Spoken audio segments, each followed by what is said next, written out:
안녕하세요. 2022년 8월 8일 월요일입니다. 오늘은 수도작 벼도열병에 대해서 말씀드려 보겠습니다. 도열병이란 무엇이며 또 이제 그 방제 방법, 방제 적기, 예를 들어서 1년에 나는 진짜 한 번만 약을 치고 싶다. 그럴 경우에는 언제 치면 좋을 것인가? 아니면 2번 치고 싶다. 이럴 때 이런 이야기, 그리고 방제, 농약, 이런 부분들 한번 언급해 보도록 하겠습니다. 이제 시기적으로 이제 벼가 몇 개 심은 것은 아직도 유수 형성기고요. 좀 이양을 빨리 한 그런 논자리는 이제 수인기에 접어듭니다. 이제 수인기를 지나서 그 다음 단계가 출수기입니다. 출수기, 개화기. 그렇습니다. 요즘 제가 물 대는 방법은 지금 말씀드렸죠. 물 걸러대기, 물을 넣었다가 말렸다가 넣었다가 말렸다가 이렇게 걸러대기 제가 한번 설명드렸는데 요즘은 그런 식이고요. 그러다가 이제 출수기, 꽃이 필 때는 물을 걸러대지 말고 물을 채워라, 이런 말씀을 드렸고요. 오늘 제가 조금 전에 5월 5일쯤 좀 일찍 모신기한 논의 거 제가 이삭을 한번 따봤어요. 까봤습니다. 지금 현재 이렇게 현재 이삭 상태는 이렇다. 유수 형성기 때는 아주 작기 때문에 사실 이렇게 잘 보이기 힘든데 지금 요 정도 지금 성장을 했다. 이게 예년에 비해서는요 성장이 느린 겁니다. 그래서 제가 왜 느릴까 한번 제가 예측을 해봤습니다. 왜 느릴까? 지금쯤 이게 엄청 커가지고 5월 5일 날 이양했으면 지금쯤은 조만간에 곧 출수를 하려고 좀 빵빵하게 벼가 보면요, 지금 제가 잠시 보여드리면 이렇게 이제 벼가 있으면 이 아랫부분이 통통해야 되거든요. 이렇게. 근데 지금 인호는 지금 겨우 이제 유수 형성기다. 이건 5월 한 5일쯤 심었는데요. 이 양을, 인호는 조금 전에 5월 5일 심은 것과 비교했을 때 많이 느리다. 금년도는 보통 5월 25일 날 이양을 하게 되면 거의 7월 한 말쯤, 7월 31일이나 8월 1일 그 전후에 유수 형성기가 되는데 금년도는 많이 느리다. 왜 그럴까? 제가 해석을 보니까요, 제가 참 지난 일기를 보니까 금년도 6월달에 폭염이었습니다. 6월달이 엄청 뜨거웠거든요. 즉 35도 이상 되는 그런 온도가 많았다. 7월 초에도 마찬가지였고요. 그리고 장마기 때 구름이 많이 껴었고, 그러면 이 수도작은 적산 온도가 있습니다. 적산 온도가 있고 일조량이 있는데 강합성 하기에 가장 좋은 온도는 25도씨에서 35도입니다. 그런데 37도 이러면 아무래도 강합성 능력이 저하될 수가 있습니다. 왜? 강합성에 기여하는 그런 효소가 기능이 떨어짐으로 해서 떨어질 수가 있고, 또 장마철, 오늘도 좀 다시 늦장마, 지금 태풍 5호, 6호가 지나가면서 소멸된 그런 장마 정선이 지금 중부 이북 지역, 즉 서울 주변으로 한강 주변을 걸쳐가 있습니다. 그래서 지금 중부 지방은 다시 지금 장마비가 계속 비가 많이 오고 있습니다. 그리고 이남 지방은 다시 폭염, 오늘 이거 상주도 엄청 더웠습니다. 그나마 이렇게 구름이 끼어서 그나마 더웠는데, 덜 더웠는데, 지금 올게 금년 날씨가 좀 많이 수상하다, 이런 말씀을 드리고, 자, 이제 본론으로 들어가서 이제 도열병이 무엇인지에 대해서 한번 말씀드려 보겠습니다. 이 수도작 농사 짓는 분들 이제 최근에 가장 관심 사항이 사실은 도열병입니다. 왜? 작황과 관계되거든요. 작황.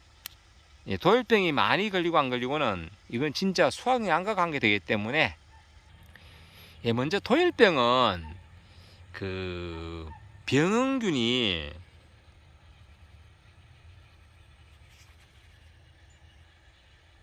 그 병원균이 그 월동을 하고요. 도열병 병균이 그리고 그 분생 포자가 형성되면서 이제 벼의 조직에 침입을 하고 그리고 이제 도열병이 유발하는 그런 과정을 거치거든요. 그래서 시기적으로 보면요, 어릴 때 그 육묘 단계, 모 단계에 이게 이제 그 생기면 모도열병이라고요.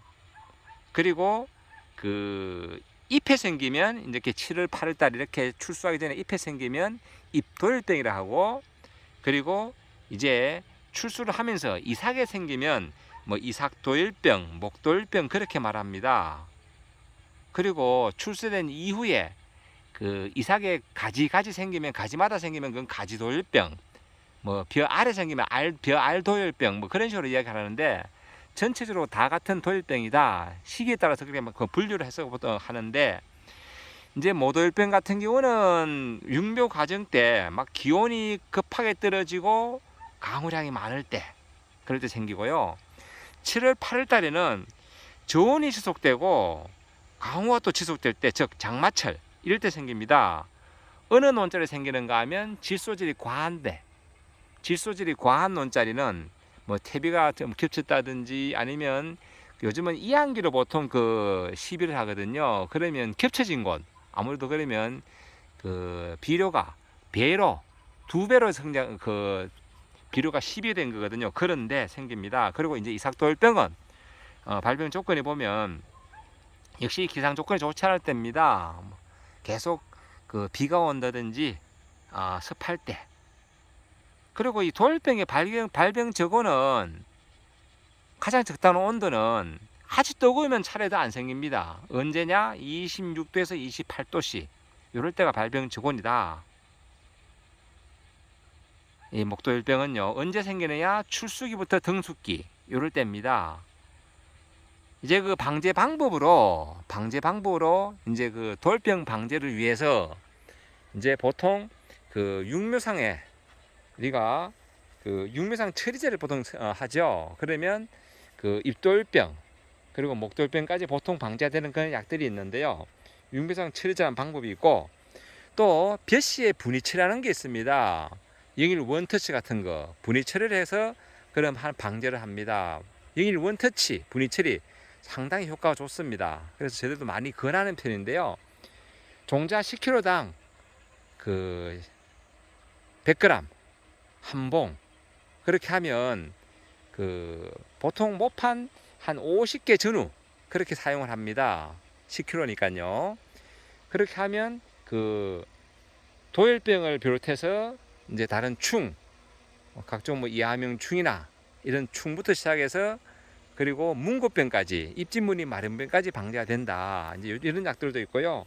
그리고 육묘상 처리제 있는데 예를 들어서 뭐 무사미, 유명콤비, 빙고, 듀엣, 다카바 S, 루틴 상자, 롱킥, 뿌리지오 뭐 이런 약들이 있습니다. 이런 것들을 사용하시면 됩니다. 그렇게 하는 방법이 있고 또 이제 옛날 방식인데요. 지금도 간혹 쓰시는 분들이 있습니다. 이제 요즘은 어떻게 쓰는가 하면 옛날에는 전면에 보통 뿌렸어요. 키타진 입제, 후치향 입제 이런 거 뿌렸는데 참고로 키타진 입제는 우렁이 농법 하시는 분들은 뿌리시면 안 됩니다. 우렁이에 약해가 있습니다. 그러니까 우렁이는 있는 데는 후창을 뿌려주시고요. 이제 키타진 같은 경우는 절간이 좀 축소되는 그래가지고 우짤할 때 그러니까 비료가 겹친 부분 있죠. 이런 경우는 별도로 키타진 입제를 뿌려주시면 좋다. 언제까지? 7월, 8월 출수 전에 뿌려주시면 좋다라는 말씀을 드리고 또 다 같은 도열병이라도 생육이 난 좀 약하다. 그럴 때는 후창 입제가 좋습니다. 참고로 그렇게 아시고요. 이제 그 또 경렵 처리제라 가지고 이제 약으로 치는 게 있습니다. 이제 결국은 도열병이 생기면 방제를 해야 되고 또 아무래도 도열병이 생길 우려가 있다. 그러면 미리 예방 차원에서 예방 및 치료제 이런 식으로 격려 처리제를 하는데요.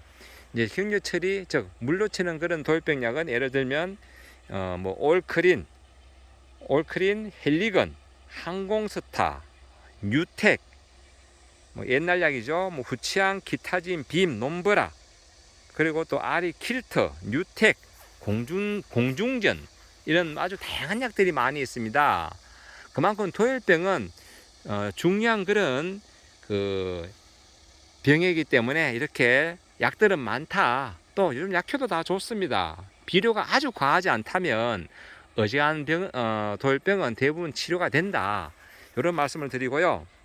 이제 여기서 가장 문제되는 게 도열병 중에서 가장 문제되는 게 시기별로 우리가 조금 전에 제가 말씀드렸죠.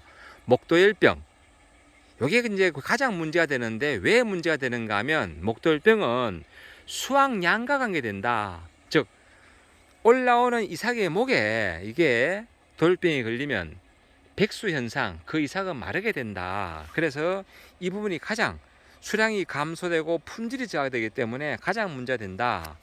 다시 한번 그 목도열병의 발병 조건을 한번 언급해 보면요. 첫째, 잦은 비, 즉 개화전의 잦은 비, 즉 저온 다습입니다. 아까 제가 도열병 발병 저온을 26도에서 28도라 말씀드렸어요.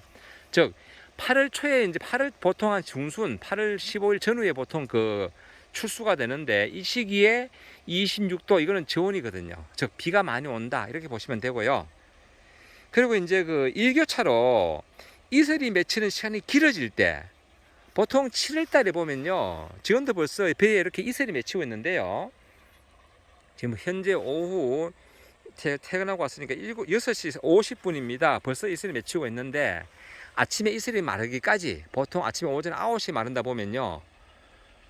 이슬이 맺힌 시간이 우리가 보기에는 비가 안 왔지만 이슬 때문에 이 배잎은 늘 축축합니다.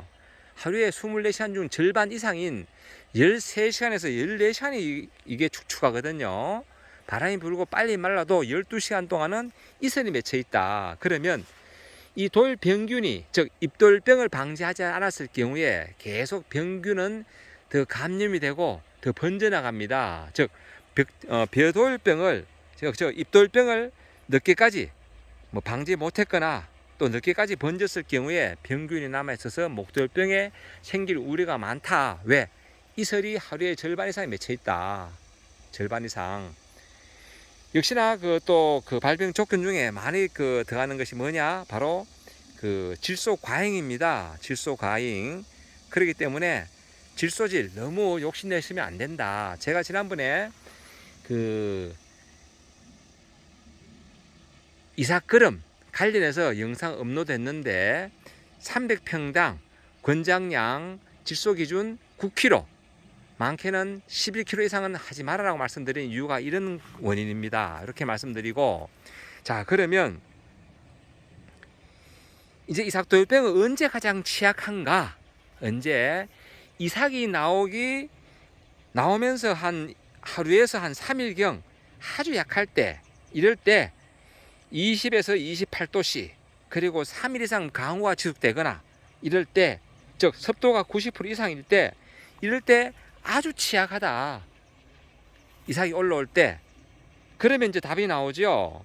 잎돌병이 이삭도열병으로 간다라고 말씀을 드렸는데, 이제 보통 이삭도열병은 이삭하면서 한 10일까지 보통 이제 이삭도열병이 보통 걸리는 시기고요.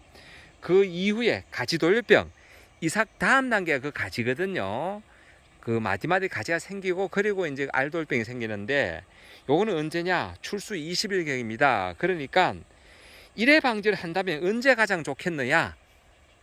조금 전에 말씀드렸죠. 이삭도열병이 가장 취약한 시기, 이삭이 출수하면서 하루에서 3일, 그러니까 벼이삭이 한두 개 보일 때, 이럴 때 우리가 흔히 깐부기병이라고 하죠. 이삭누룩병, 이것을 겸해서 살포를 하시면 좋다라는 말씀을 드립니다. 정상적으로 이제 3번을 방지한다면 이제 잎돌병을 방지하기 위해서 6월 말 7월 초 이때 방지하시고요.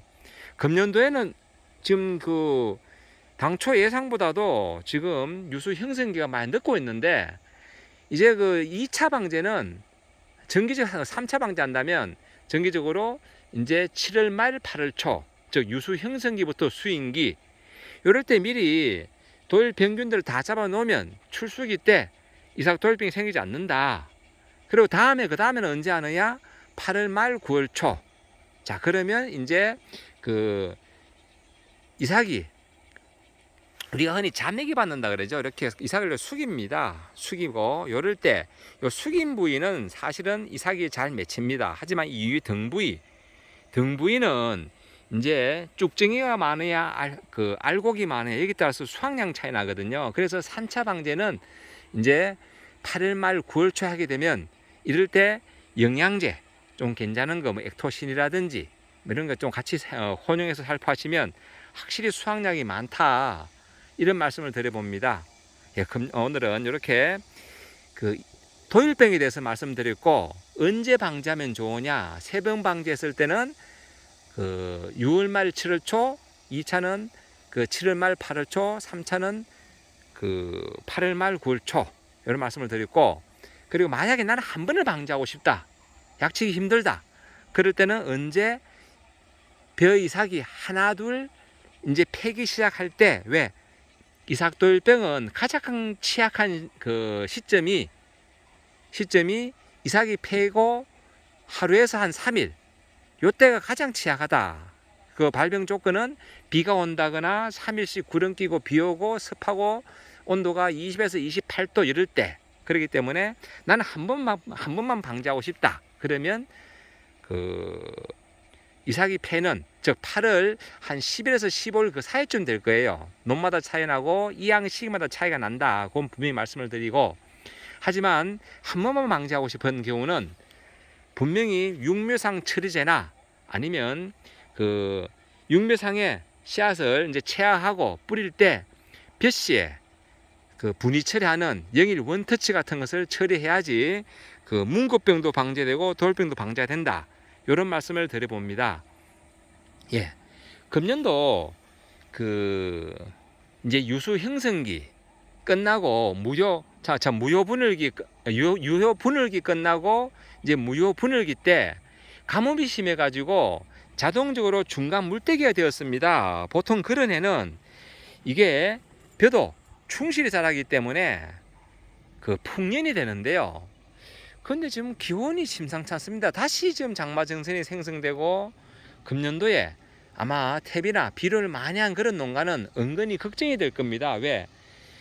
비가 자꾸 오면요, 이게 천연 공급량이라고 있어요. 대게 중에 질소가 79%인데 빗물과 함께 그 질소질이 이제 비에 묻으면서 이제 천연적으로 공급되는 천연 공급량이 있다 보니까 이 벼잎이 이렇게 짙어지고, 나중에는 거름 많이 한 놈들은 많이 먹으려고 사실 거름을 많이 하잖아요. 그러면 나중에 도복될 우려가 있고 쓰러질 우려가 있다. 그렇기 때문에 그런 경우는 이제 그 규산 성분에 들어있는 영양제 섞어서 도열병 방지를 하시면 된다. 이런 말씀을 한 번 더 거듭드리면서 마무리하겠습니다. 오늘도 이 영상을 보시는 모든 분들의 하루하루가 늘 행복했으면 좋겠습니다. 감사합니다.